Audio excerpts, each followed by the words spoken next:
ಬೃಂದ ಅಡುಗೆ ಮನೆಗೆ ನಿಮ್ಮೆಲ್ರಿಗೂ ಸ್ವಾಗತ. ಎಲ್ಲ ಹಣ್ಣುಗಳನ್ನು ಸೇರಿಸಿ ಜ್ಯೂಸ್ ಹೆಂಗೆ ಮಾಡೋದು ನೋಡ್ಕೊಂಬರೋಣ ಬನ್ನಿ. ನೋಡಿ, ಮೊದಲಿಗೆ ಬನಸ್ಪತ್ರೆ ಹಣ್ಣನ್ನ ಕಟ್ ಮಾಡಿ ಇಟ್ಕೊಂಡಿದ್ದೀನಿ. ಅದಾದಮೇಲೆ ಸೇಬಣ್ಣ ಕಟ್ ಮಾಡಿ ಇಟ್ಕೊಂಡಿದ್ದೀನಿ, ಒಂದೆರಡು ಹಣ್ಣಾದರೆ ಸಾಕು.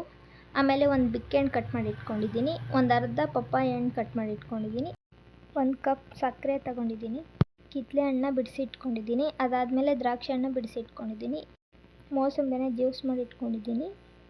ಈಗ ಜ್ಯೂಸ್ ಮಾಡೋದಕ್ಕೆ ಜಾರ್ ತೊಗೊಂಡಿದ್ದೀನಿ. ಇದು ಜ್ಯೂಸ್ ಮಾಡೋ ಜಾರೇ, ಮಿಕ್ಸಿ ಜಾರು. ಇದನ್ನ ತೊಗೊಂಡಾದ್ಮೇಲೆ ಇದಕ್ಕೆ ನಾನೀಗ ಸೇಬೆಹಣ್ಣ ಕಟ್ ಮಾಡಿರೋನ ಹಾಕ್ಕೊತಾ ಇದ್ದೀನಿ, ಕಟ್ ಮಾಡಿರೋ ಬನಸ್ಪತ್ರೆನೂ ಹಾಕ್ಕೊತಾ ಇದ್ದೀನಿ. ಈಗ ಕಟ್ ಮಾಡಿರೋ ಪಪ್ಪಾಯ ಹಣ್ಣನ್ನು ಹಾಕ್ಕೊಂಡಿದ್ದೀನಿ. ಈಗ ಕಟ್ ಮಾಡಿರೋ ಬಿಕ್ಕೆ ಹಣ್ಣು ಹಾಕ್ಕೊತಾ ಇದ್ದೀನಿ, ದ್ರಾಕ್ಷಿ ಹಣ್ಣು ಹಾಕ್ಕೊತಾ ಇದ್ದೀನಿ, 1 ಕಪ್ ಶುಗರ್ ಹಾಕ್ಕೊತಾ ಇದ್ದೀನಿ. ಈಗ ಮೋಸಂಬಿ ಜ್ಯೂಸ್ ಹಾಕ್ಕೊತಾ ಇದ್ದೀನಿ. ಈಗ ಇದನ್ನ ರುಬ್ಬನ. ನೋಡಿ, ಇದನ್ನೆಲ್ಲ ಗ್ರೈಂಡ್ ಮಾಡ್ಕೊಂಡಾದ್ಮೇಲೆ ರುಬ್ಬಿರೋ ಜ್ಯೂಸನ್ನ ಒಂದು ಗ್ಲಾಸಿಗೆ ಹಾಕ್ಕೊತಾ ಇದ್ದೀನಿ. ಇದು ಎಲ್ಲ ಥರದ ಫ್ರೂಟ್ಸ್ ಸೇರಿಸಿ ಮಾಡಿರೋ ಜ್ಯೂಸು, ಎಲ್ಲ ಥರದ ಹಣ್ಣು ಸೇರಿಸಿ ಮಾಡಿರೋ ಜ್ಯೂಸ್ ಇದು.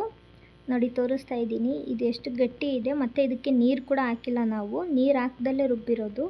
ನೀವು ಬೇಕಂದರೆ ಎಕ್ಸ್ಟ್ರಾ ಐಸ್ ಹಾಕ್ಕೊಳ್ರಿ. ನೋಡಿ, ತೋರಿಸ್ತಾ ಇದ್ದೀನಿ ಎಷ್ಟು ಚೆನ್ನಾಗಿ ಬಂದಿದೆ ಇದು ಜ್ಯೂಸ್ ಅಂತ. ಮತ್ತು ಕುಡಿಯೋದಕ್ಕೆ ಕೂಡ ಅಷ್ಟೇ ಟೇಸ್ಟ್ ಇರುತ್ತೆ. ಮಕ್ಕಳು ಪದೇ ಪದೇ ಹಾಕ್ಸ್ಕೊಂಡು ಕುಡಿತಾರೆ ಇದನ್ನು. ಈ ವಿಡಿಯೋ ಏನಾದರೂ ನಿಮ್ಗೆ ಇಷ್ಟ ಆಗಿದ್ದರೆ ಬೃಂದ ಅಡುಗೆ ಮನೆ ಚಾನಲ್ನ ಸಬ್ಸ್ಕ್ರೈಬ್ ಆಗಿ.